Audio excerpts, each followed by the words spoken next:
नमस्कार दोस्तों। आज हम उस अजय योद्धा का इतिहास देखने जा रहे हैं जिसने मराठा साम्राज्य को महाराष्ट्र से निकालकर दिल्ली तक फैलाया और उसके साथ ही उत्तर हिंदुस्तान में हिंदूपद पातशाही की स्थापना की। हाँ, आपने सही पहचाना। आज हम मराठा पंतप्रधान बाजीराव पेशवा जी के गौरवशाली इतिहास का एक छोटा सा हिस्सा देखने जा रहे हैं। लेकिन जो फिल्मों और धारावाहिकों में उनके जीवन के मस्तानी के साथ वाले उस छोटे से हिस्से में मसाला भर भर के उन्हें जो एक अंधे प्रेमी और व्यसनी के रूप में पेश किया जाता है और उनके शागिर्द छोटे भाई चिमाजी अप्पा को खलनायक के रूप में दिखाया जाता है, वास्तविक इतिहास उससे बहुत अलग और प्रखर तेजस्वी है। इसीलिए आज भी हम इससे बहुत कुछ सीख सकते हैं। इसीलिए हमने इसे यहाँ गहराई से पेश करने की एक ईमानदार कोशिश की है। उसके लिए आज हम अजय योद्धा बाजीराव पेशवा जी की एक बहुत ही महत्वपूर्ण लड़ाई देखने जा रहे हैं, जिससे मुगलों को हमेशा के लिए पीछे धकेल दिया और मराठा साम्राज्य को मालवा में यानी उत्तर में, यानी जहां मुगलों का मजबूत तोपखाना समतल मैदानों पर तक हावी रहता था, उसी इलाके से मुगलों को हमेशा के लिए कैसे उखाड़ कर रख दिया और उससे मराठा साम्राज्य का नेतृत्व पेशवाओं के पास कैसे अपने आप चला आया। और वह देखते हुए ही हमारे सामने खुलने वाला है बाजीराव जी पेशवा के अजेयता के पीछे का राज। इस रहस्य के पीछे की सभी बातें महत्वपूर्ण हैं। हम इस कड़ी में समय समय पर इसे आपके ध्यान में लाते ही रहेंगे, लेकिन अंतिम मुद्दा और इस युद्ध के दूरगामी परिणाम सबसे महत्वपूर्ण है और जो कि वह एपिसोड के अंत में प्रकट होते हैं। इसे जानने के लिए आपको इस कहानी को अंत तक जरूर देखना होगा। सन 1737 की गर्मियों में पंतप्रधान बाजीराव पेशवा जी दिल्ली में बादशाह और उनके उमराव को आतंकित कर दक्षिण की ओर लौटे और इस वजह से यहाँ दक्षिण में निजाम के पेट में दर्द शुरू हुआ। यदि सम्राट ने बाजीराव की शरण ली तो कल वह अपनी दक्षिणी सूबेदारी भी छीन लेगा, तो मेरे पास कोई विकल्प नहीं बचेगा।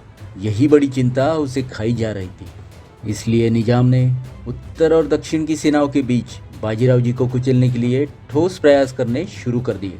उसने तुरंत अपने प्रमुखों को तत्काल आदेश भेजकर अपनी सेना को मजबूत किया और अपने हस्तकों के द्वारा दिल्ली में भी इसी तरह की हलचल शुरू कर दी।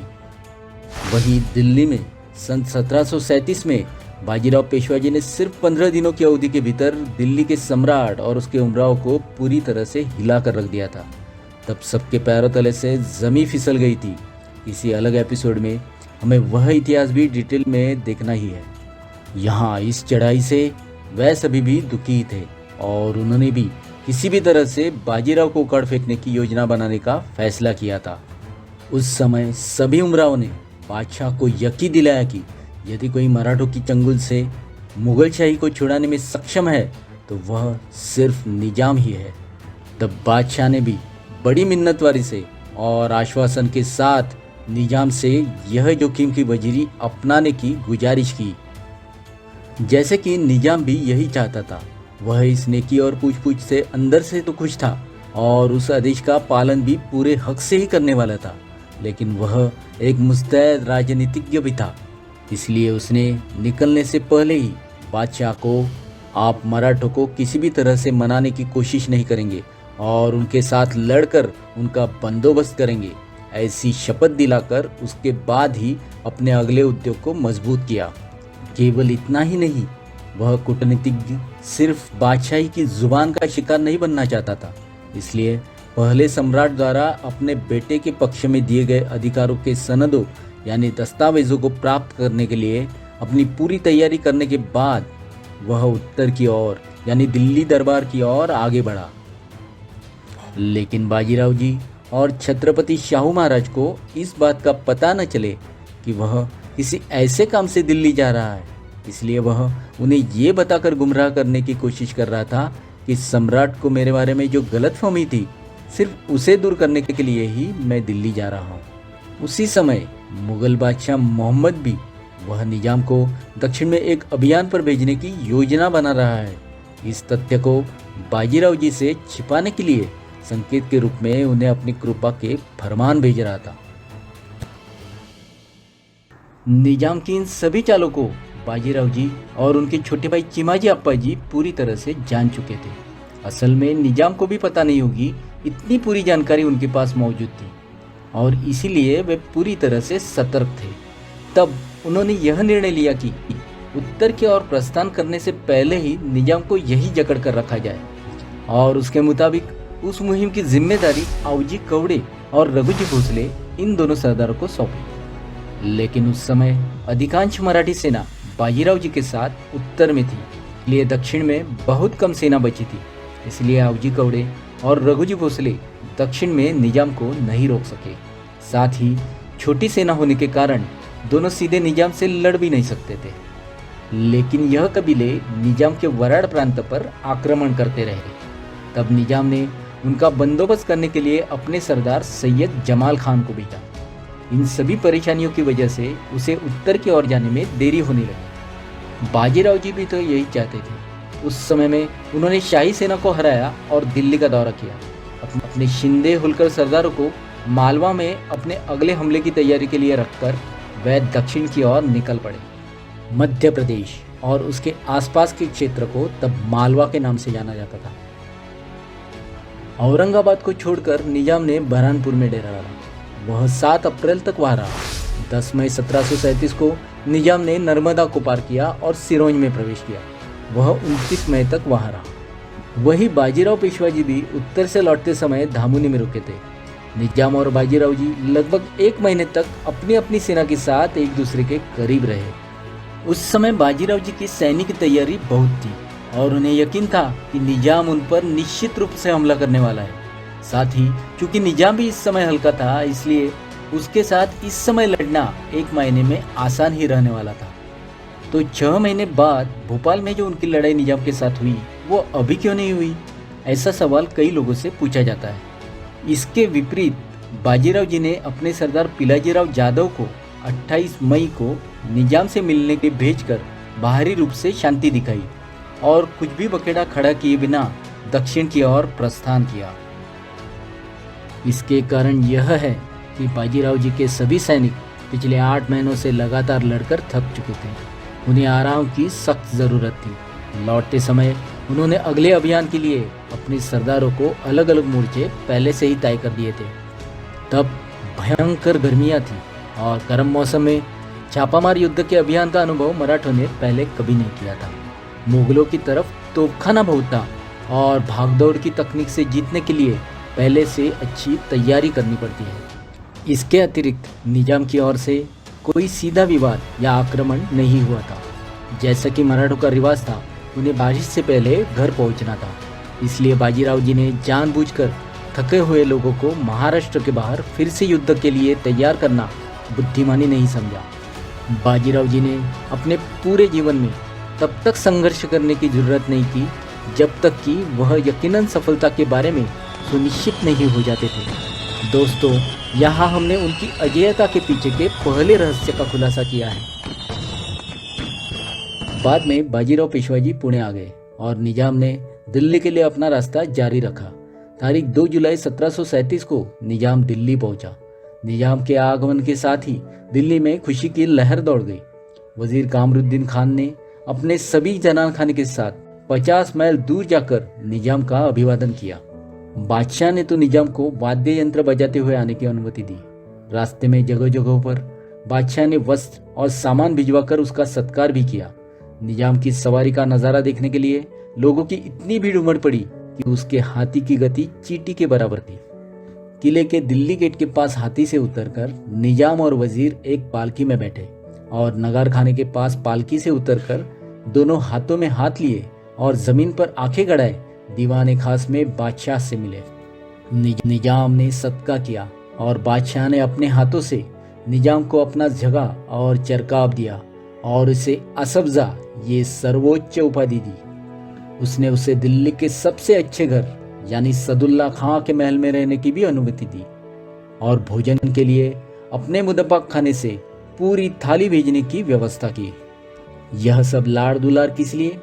तो वो बाजीराव को हराकर आगे बढ़ते मराठा साम्राज्य को रोक दे और मुगल साम्राज्य को बचा ले, इसलिए। बादशाह तब यही समझ रहा था कि अब केवल एक निजाम ही है जो बाजीराव को रोक सकता है। उसके बाद करीब 1 महीने तक उनके बीच विचारों का आदान प्रदान होता रहा। इन सब सम्मानों से अभिभूत होकर नवाब ने भी बड़ाई मारते हुए बादशाह से कहा कि आप मुझे 5 सूबे दे और करोड़ रुपए दे, मैं हरिभक्तों को रेवा यानी नर्मदा पार नहीं करने दूंगा, और अगर वे फिर भी ज्यादा गुरूर दिखाएंगे तो मैं उनकी दक्षिणी चौथ भी उठा दूंगा। बादशाह इन बड़ाइयों से बेहद खुश हुआ और उसने निजाम की इच्छा के अनुसार ही सभी समझौते किए। आगरा और मालवा के सूबे जयसिंह से छीनकर निजाम के बेटे गाजिउद्दीन को दे दिए। साथ ही शेष 3 सूबे प्रयाग, गुजरात और अजमेर निजाम के ही भाईबंधों के नाम पर कर दिए। इस प्रकार मराठों को हमेशा के लिए मालवा से खदेड़ने का वादा करके निजाम अक्टूबर में दिल्ली से 30,000 घुड़सवार, जबरदस्त तोपखाना और प्रशासन के पूर्ण अधिकारों के साथ रवाना हुआ। चंबल से सीधे दक्षिण आने का मार्ग कठिन होने के कारण वह आगरा के नीचे यमुना उतरकर दोआब में गया और फिर कल्की के पास यमुना के इस तीर बुंदेलखंड में प्रवेश कर गया। निजाम ने दिल्ली में जो कुछ किया था उसके बारे में पेशवा जी को बहुत सारी जानकारी तुरंत मिल गई थी। मालवा में पुरुषार्थ से 30 से 40 वर्षों का जमा किया हुआ आधान पूरी तरह से बर्बाद होने और असंख्य सरदारों और सैनिकों के पराक्रम व्यर्थ होने का कठिन समय आ पड़ा था। बाजीराव जी ने सभी से चर्चा की। सबसे पहले सितंबर 1737 में वे छत्रपति शाहू महाराज से उम्ब्रज के पास फुर्सत से मिले और अगली गतिविधि की योजना तय की। उसके बाद उन्होंने योजना को अंतिम रूप देने के लिए दशहरे के अवसर पर अपने सभी सरदारों जैसे मल्हारराव होलकर, राणोजी शिंदे, यशवंतराव, तुकोजी, चिवाजी, ये त्रिवर पवार, बांडे, उदाजी पवार को पुणे बुलाया। यह मालवा आक्रमण की तैयारी थी। बाजीराव पेशवा जी ने अपने छोटे, बहादुर, बेहद वफादार और उन पर जान छिड़कने वाले भाई चिमाजी अप्पा को भी बुलाया। दरअसल इस समय चिमाजी अप्पा ने वसई के लिए जोरदार अभियान चलाया था, लेकिन इस उत्तरी गठन को वसई की तुलना में अधिक हताहत होने के कारण उन्हें उस अभियान को अलग रखना पड़ा और इस अभियान के लिए रवाना होना पड़ा। क्योंकि चिमाजी अप्पा छोटे भाई थे, इसलिए उन्हें अपनी मर्जी से जब चाहे जहाँ चाहे जाने की सहूलियत नहीं रहती थी। अवसर पर छत्रपति शाहू महाराज या बाजीराव जी के आदेश पर उन्हें सुनियोजित अभियान को बीच में ही छोड़कर दूसरी जगह अपनी सेना सहित जाना पड़ता और वहाँ का सूत्र संचालन करना पड़ता। यहाँ भी ऐसा ही हुआ था। इतना ही नहीं, वे जो काम शुरू करते उसकी सफलता का हार बहुत आसानी से किसी और के ही गले में गिरता और उन्हें कहीं और जाकर नया भिड़ू नया राज ऐसा कारोबार करना पड़ता।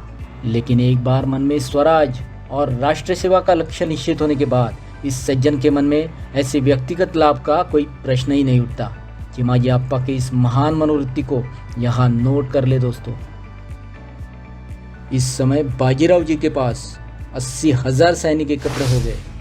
15 अक्टूबर शनिवार की सुबह प्रधानमंत्री बाजीराव पेशवा और भाई चिमाजी अप्पा सुमुहूर्त पर मुलुकगिरी के लिए रवाना हुए। दोनों भाई 12 नवंबर को पुणे से सांगवी तक एक साथ पहुंचे।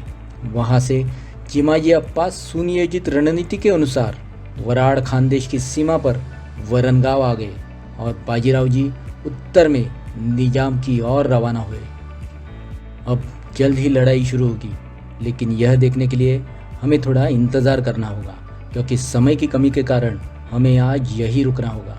इसके लिए हमें खेद है, लेकिन अगले भाग में आप देखेंगे कि निजाम के भयानक तोपखाने का सामना करने के लिए बाजीराव जी ने कितनी ज़बरदस्त रणनीति अपनाई और उसमें से ही उनकी अपराजयता का रहस्य आपके सामने खुलते जाने वाला है।